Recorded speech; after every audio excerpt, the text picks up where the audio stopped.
Morning, folks, and welcome to today's episode called Tony Hsieh, the man who sold happiness. He sold his first company when he was just 26 years old for $265 million. He then built Zappos into an online retailing giant, like from zero revenue to $2 billion.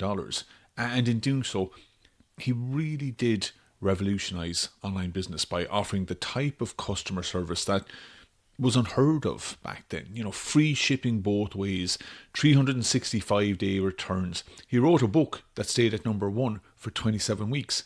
And he put $350 million of his own money into redeveloping downtown Las Vegas.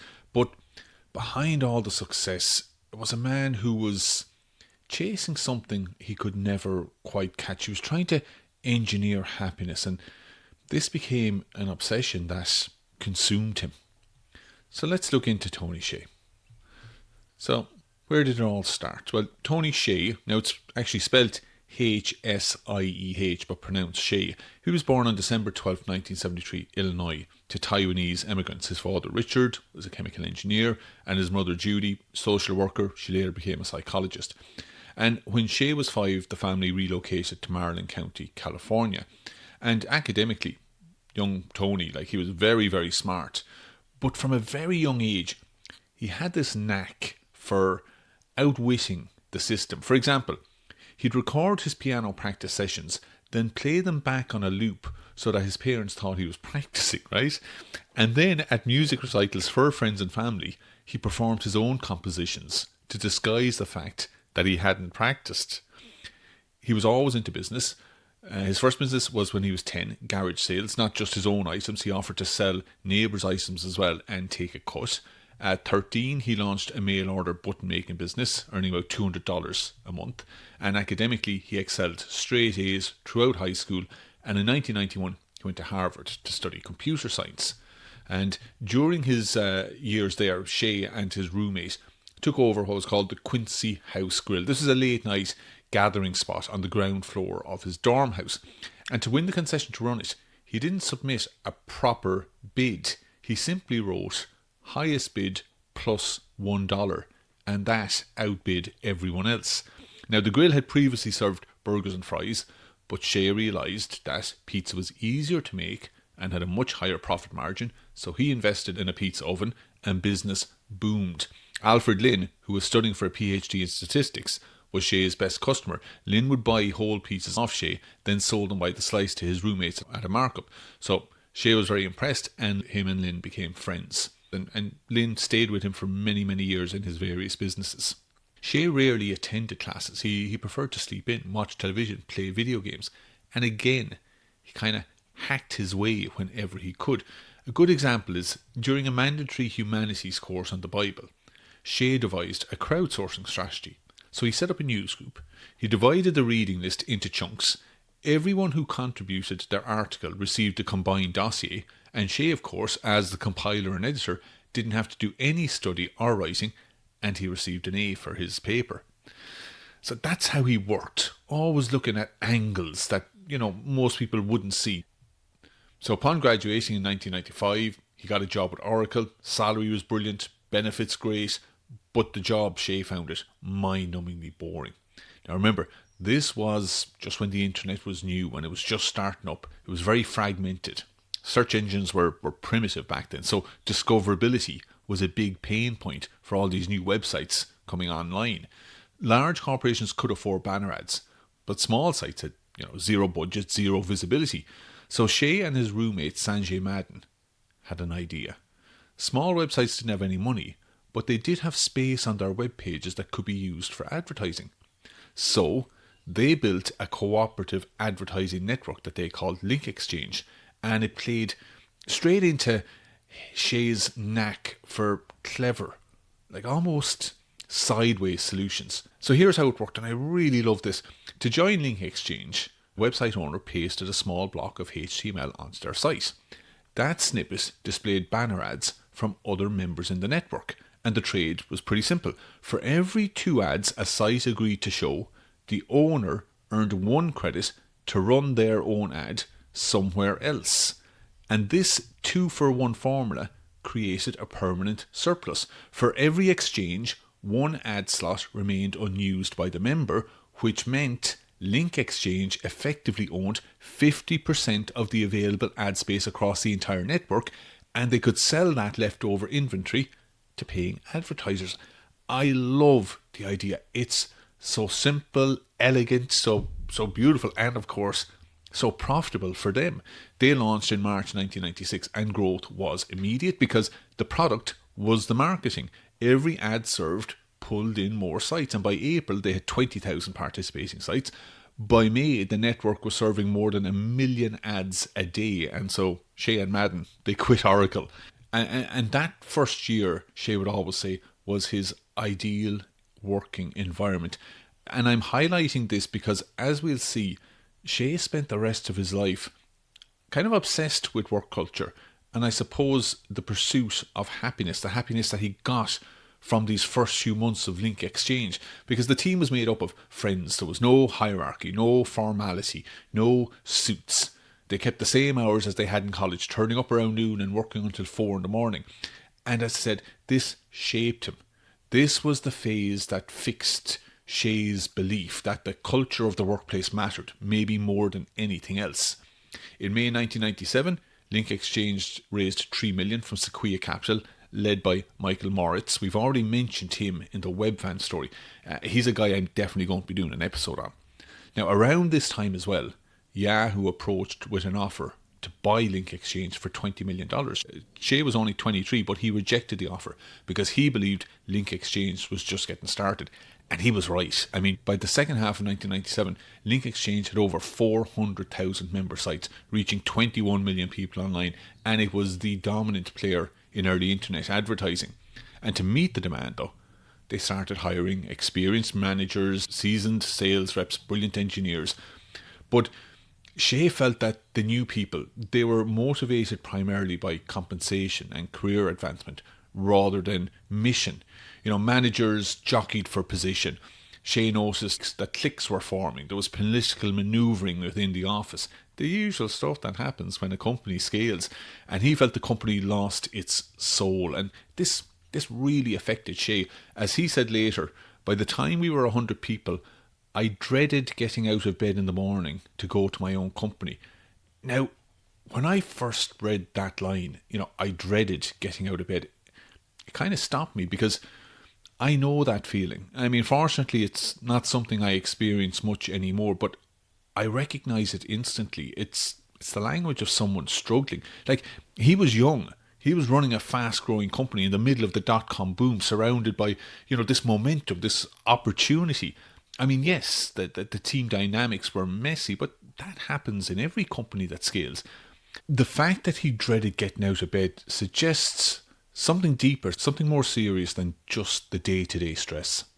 Anyway, by mid-1998, Link Exchange was very hot property. Yahoo were still interested, as were Netscape and Microsoft. So there was a bidding war, which Microsoft won for $265 million in stock.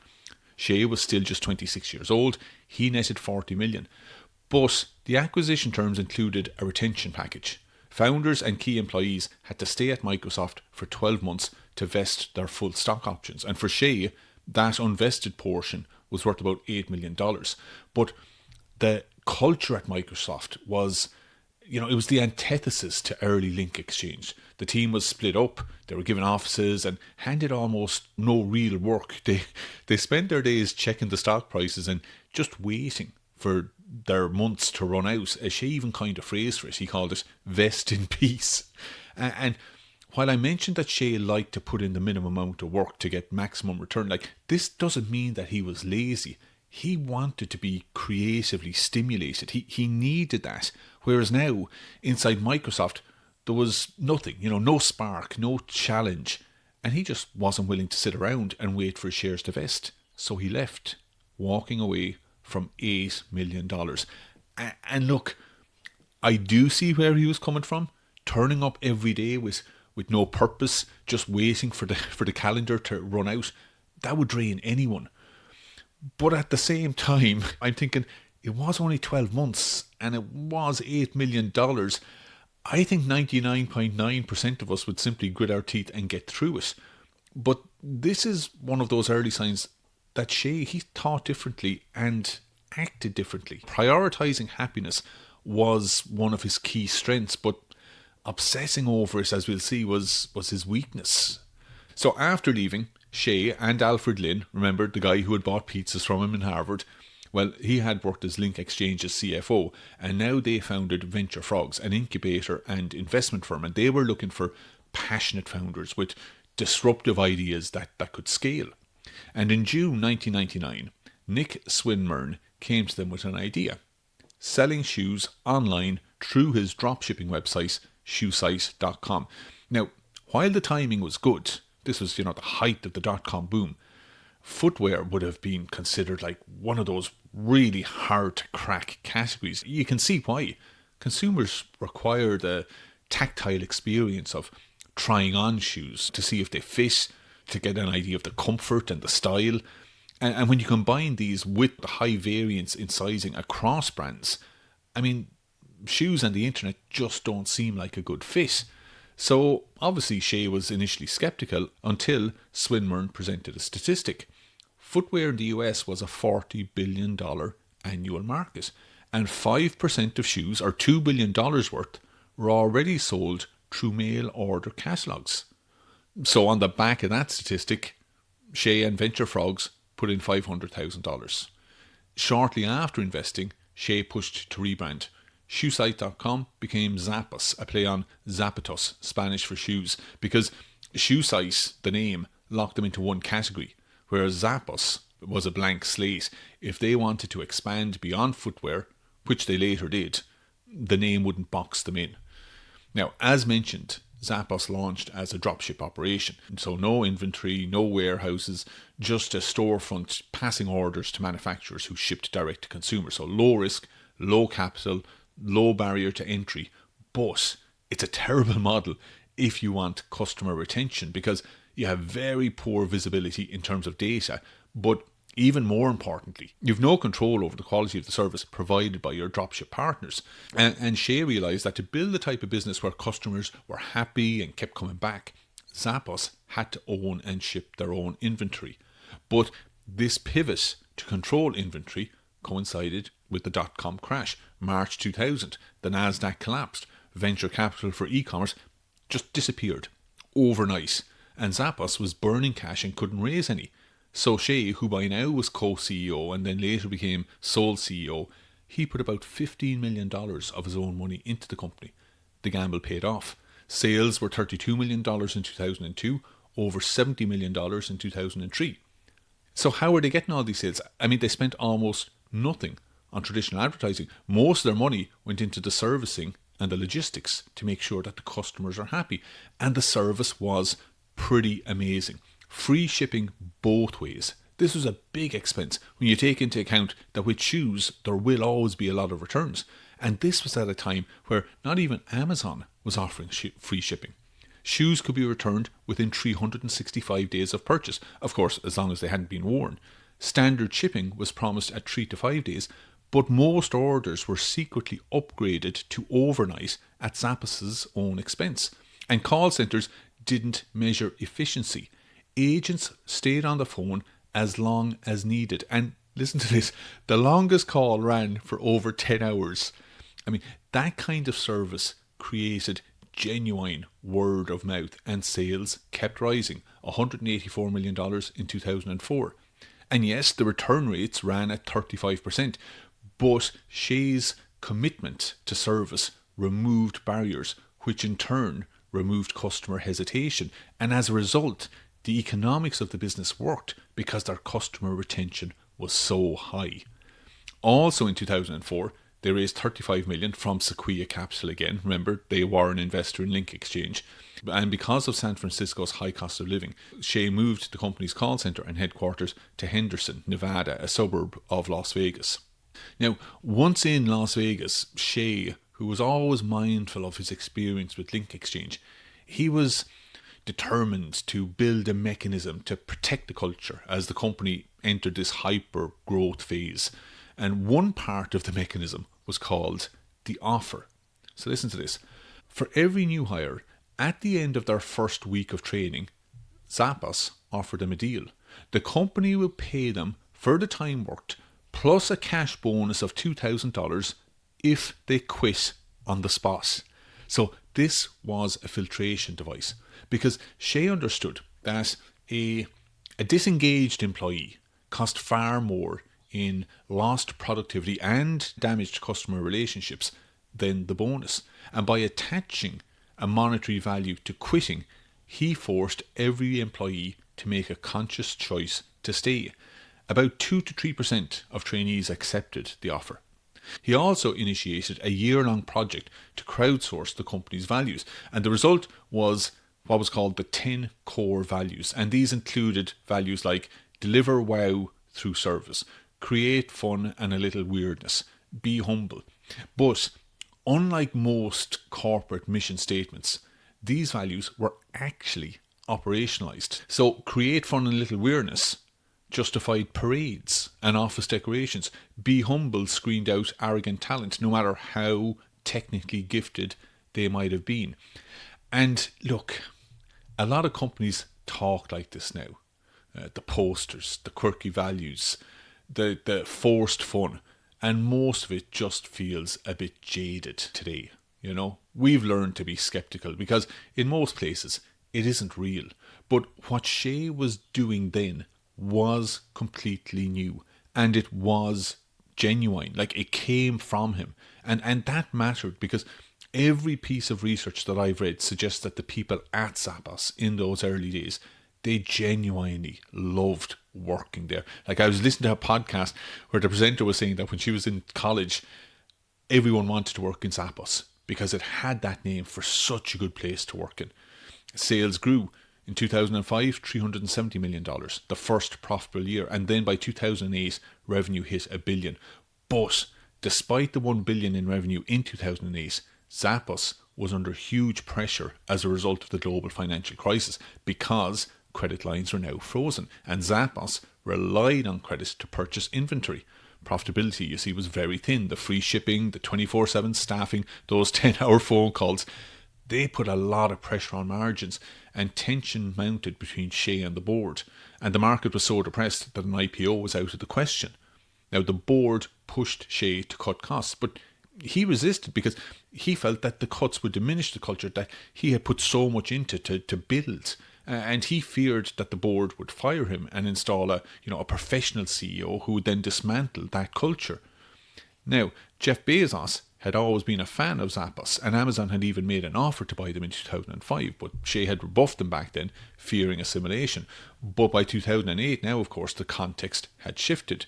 Amazon had launched a competitor, Endless.com, and Hsieh realised that fighting Amazon while also battling his own board was going to be massively difficult.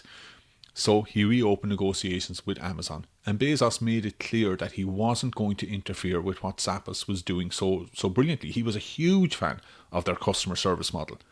The deal closed in 2009. Final deal value, approximately $1.2 billion, all in Amazon stock. Hsieh netted $214 million in Amazon shares. And in fairness to Bezos, he followed through on his word. Like, while Amazon integrated warehousing, financial reporting, etc., the front-end brand, the culture, the running of the company was left alone. Hsieh was in charge. By 2010, revenue was around $1.6 billion, and the following year, over $2 billion. So Zappos was the dominant online footwear retailer. And in 2010, Hsieh published the book Delivering Happiness, A Path to Profits, Passion and Purpose. The book was #1 on the New York Times bestseller list for 27 weeks. Also, though, in 2010, Alfred Lin left to join Sequoia Capital as a partner. And just as a side note, in late 2025, Lin actually became co-managing partner of Sequoia, so he's top dog in there now. Now, in Zappos, Lin, he'd been Hsieh's counterbalance, really. He'd been the disciplined operator to Hsieh's visionary dreamer, I suppose, and they formed a great team. So his exit, I think, is really significant. Now, by 2011, Zappos had outgrown its Henderson headquarters, so Hsieh had a choice. He could build or move to a traditional corporate campus, or he could try something different. He'd been reading up on urban theory, in particular a book called Triumph of the City by Harvard economist Edward Glasser, whose work focused on how dense, well-housed cities generate outsized economic and social benefits. So Hsieh took this research and developed his own framing. He came up with this word called collisions, and he defined them as these unplanned interactions between people. And it's these unplanned interactions and the more people you have that spark new ideas. And this is the mechanism he believed that made dense cities so creative and so productive. And so Hsieh decided to move Zappos into the old city hall in downtown Las Vegas, a gritty, economically depressed area. And his vision was to integrate the company into the city, to kind of blur the lines between work and life. And he was willing to put a lot of money into realising this vision, because in January 2012, Hsieh launched the Downtown Project. He committed $350 million of his own money to revitalise the area surrounding the new headquarters. Now, his own net worth at that time had almost doubled, because all of his wealth was tied up in Amazon shares, which had increased significantly since the takeover. So his net worth by this stage was well north of $600 million. So he was going to spend $200 million on real estate, $50 million for small businesses, restaurants, bars, bookstores, local services, $50 million for tech startups, and $50 million for arts and education, like schools, festivals, public art, that kind of thing. And so his vision was to transform this part of Las Vegas into what he called the most community-focused large city in the world. And now, to be clear, this wasn't charity. Like, Hsieh saw this as an investment. His reasoning being that if the community was vibrant, financial returns would follow. They built loads of different things. For example, there was the container park. This was an outdoor mall made of shipping containers. They were designed to lower the barrier to entry for smaller retailers who couldn't afford traditional mall leases. Hsieh himself moved into an Airstream trailer park he developed on a 1-acre lot on Fremont Street, and residents paid approximately $1,200 a month for a 240 square foot trailer. And the park featured communal outdoor kitchens, fire pits, shared living rooms, all aimed at more or less forcing residents out of their private pods, to integrate and, as Hsieh would have called it, to manufacture these collisions. The site was also home, apparently, to resident alpacas. Now, by 2014, this idealistic model, and we talk about collisions, well, this is a different type of collision. It collided with the economic reality. Like, many of the small businesses were struggling. The tech startups were finding it difficult to scale in a city with limited talent when you compare it to Silicon Valley. About a third of the project's workforce had to be laid off, and by all accounts, the layoffs were handled with corporate coldness that contrasted really with the family rhetoric that Hsieh had employed for years. And following the layoffs, the narrative, it kind of shifted from innovation to dysfunction. A letter from a former senior employee published in the Las Vegas Weekly newspaper described how the people who believed in the mission were just discarded, and that the project had lost its soul in the pursuit of optics. Now, it should be noted that Hsieh had stepped away from the day-to-day management of the project by this stage. But more alarmingly, the project was marred by 3 suicides among the entrepreneurs that were connected to it. And look, while causality is complex, many believe that the high-pressure environment, combined with the blurring of personal and professional boundaries in this 24/7 community, it contributed to a mental health crisis that the organisation really wasn't equipped to handle. Now, by the end of 2014, like the Downtown Project, it had physically transformed the area, but the social engineering aspect had largely failed, and financially it was dependent on Hsieh's subsidies.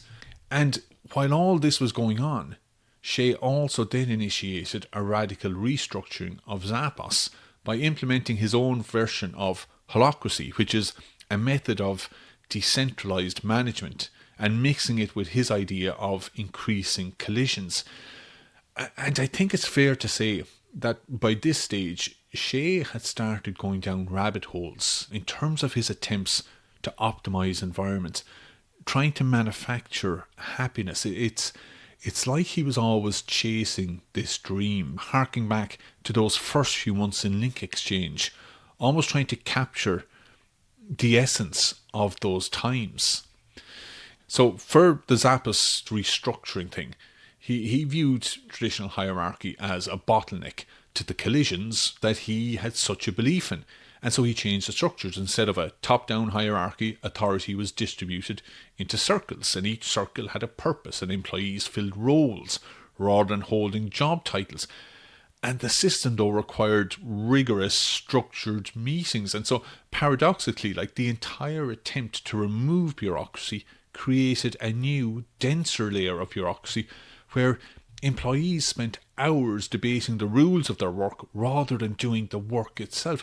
Like, in a way, it's funny, but it's also tragic, because I think it's at this stage that we can see the start of Hsieh's mental deterioration. He wasn't thinking straight, as can be seen by the ultimatum that he issued in March 2015. So this was a very long internal memo where he offered to buy out any employees not willing to fully commit to the new system.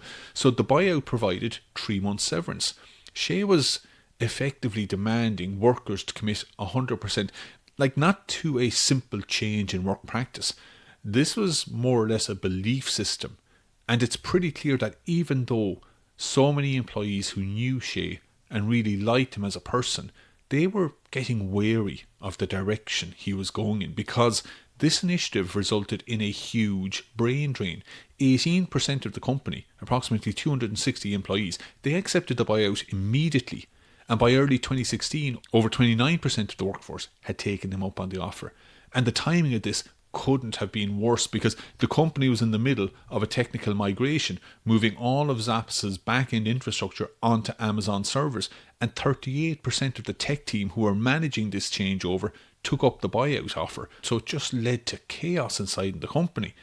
And so over the next few years, from 2015 to 2019, Hsieh became increasingly absent from day-to-day operations.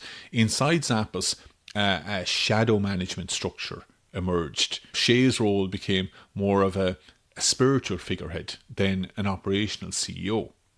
Now, throughout all of these years of success and change, Hsieh had always been a bit of a drinker. He liked to party, but he was never hardcore. He wasn't falling around drunk all of the time, but his drinking was pretty constant. And then when he moved into the Airstream Park, recreational drug use apparently increased. Now, it's hard to know exactly what was going on with Hsieh, but close friends did talk about how he struggled with sleep and feelings of loneliness. Here's a quote from one friend who said this about Hsieh. He fostered so much human connection and happiness, yet there was this void. It was difficult for him to be alone. And so he increasingly surrounded himself with yes men, or a better name for it is perhaps parasites.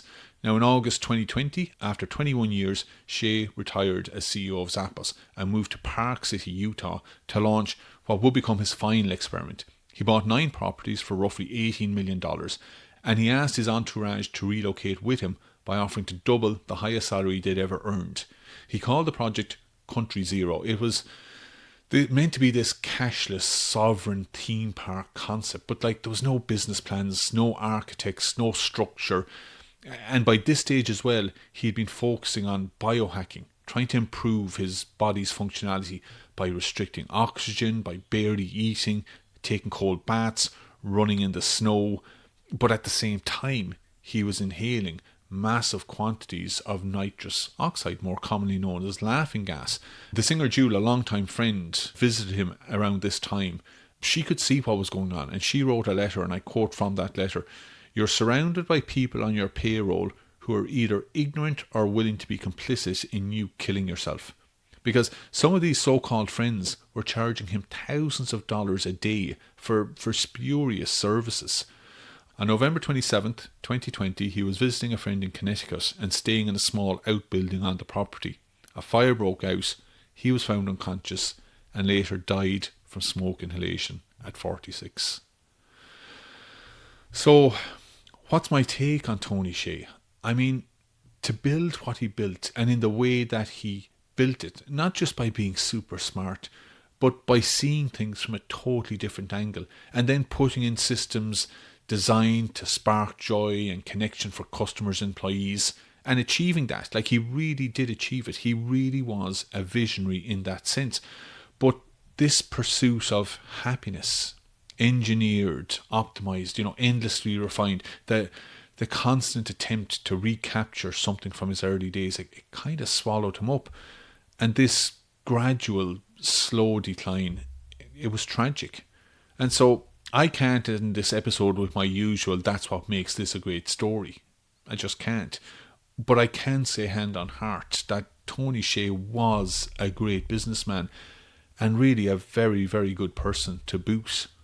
And that brings me to listeners' emails. And this one comes from Laura, who would love me to do an episode on Elon Musk. And Laura, look, I will definitely do one on Musk, but I won't be able to cover Musk in just one episode. So I'll split it up like I did with the recent Jeff Bezos one. So I'd probably start off with Musk's early life up to maybe PayPal, and then take it from there over the course of many years. I'll be doing lots of episodes on Musk. And thanks so much for the email, Laura, and for listening to the show. And remember, if you have any comments, any corrections, or any story you'd like me to cover, email me at info@gbspod.com. All the best, folks.